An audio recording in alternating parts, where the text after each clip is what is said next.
Je n'arrive pas à changer 3 clés pour prendre de la hauteur. Bonjour à toutes et à tous, je suis Mylène, la créatrice de cette chaîne YouTube. Je suis coach et formatrice.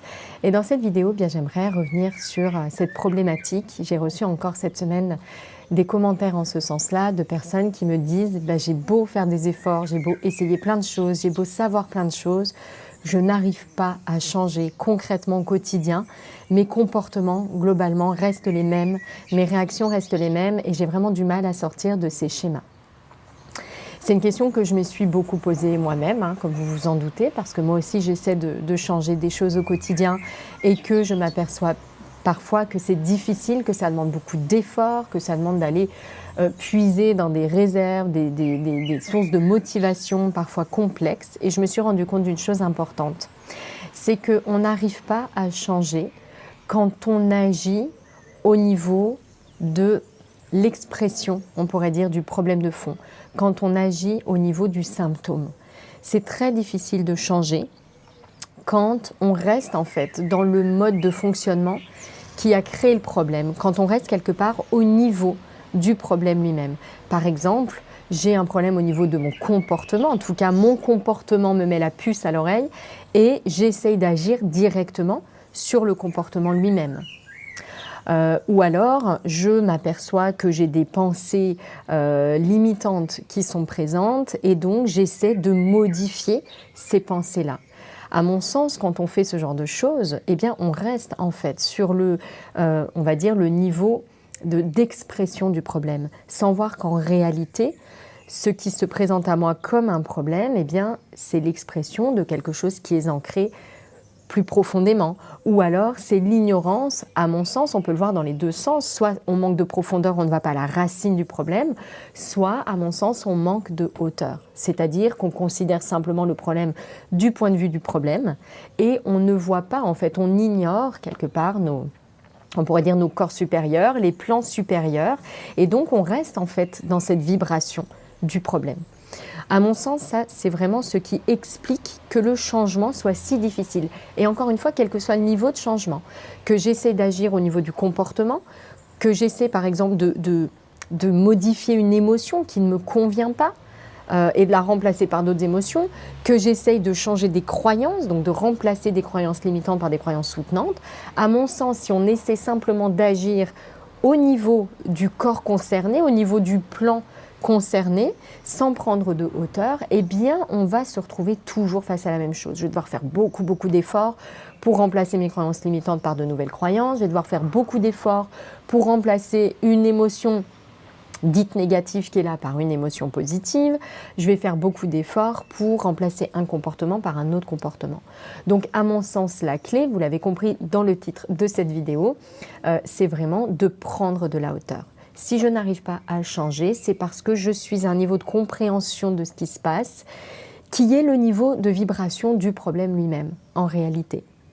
Et donc, j'ai besoin de prendre de la hauteur, ou, autre façon de voir les choses, d'aller plus en profondeur à la source du problème qui s'exprime, en fait, dans ce comportement, cette émotion, cette pensée qui ne va pas, pour, intervenir à un niveau supérieur. Et c'est simplement en changeant donc ce niveau de compréhension, en prenant du recul, en prenant de la hauteur, en changeant de vibration, que je vais pouvoir en fait intervenir réellement sur le symptôme que je rencontre. Et ça, je trouve que c'est une idée très importante. Je le dis souvent dans la conférence que j'anime, les 8 étapes, les 8 clés pour créer la vie qui vous ressemble. Cette idée de attention, quand quelque chose est mis en lumière dans notre vie, il faut bien se dire que ce n'est pas ça le problème. Ça, c'est le symptôme. C'est mis en lumière, c'est identifié. Et en réalité, le problème se situe plus en profondeur ou à un niveau supérieur. C'est-à-dire qu'on n'a pas reconnu, on ignore quelque chose, on n'est pas dans cette compréhension globale d'ensemble et donc on va avoir une action forcément limitée aux symptômes si on croit que le problème c'est ça. Donc ça pour moi c'était vraiment la première chose importante dans cette vidéo, c'est de se dire qu'il faut changer de niveau de fonctionnement, de mode de fonctionnement. C'est Einstein qui a une citation d'ailleurs en ce sens, pour résoudre un problème, il faut sortir du mode de fonctionnement qui a créé le problème. C'est évident de le dire et vraiment en matière de développement personnel et spirituel, c'est à mon sens une grande vérité et c'est vraiment important d'avoir ça à l'esprit. Donc maintenant, une fois qu'on est OK avec ce principe, eh bien, comment prendre de la hauteur quand on rencontre un problème dans notre vie?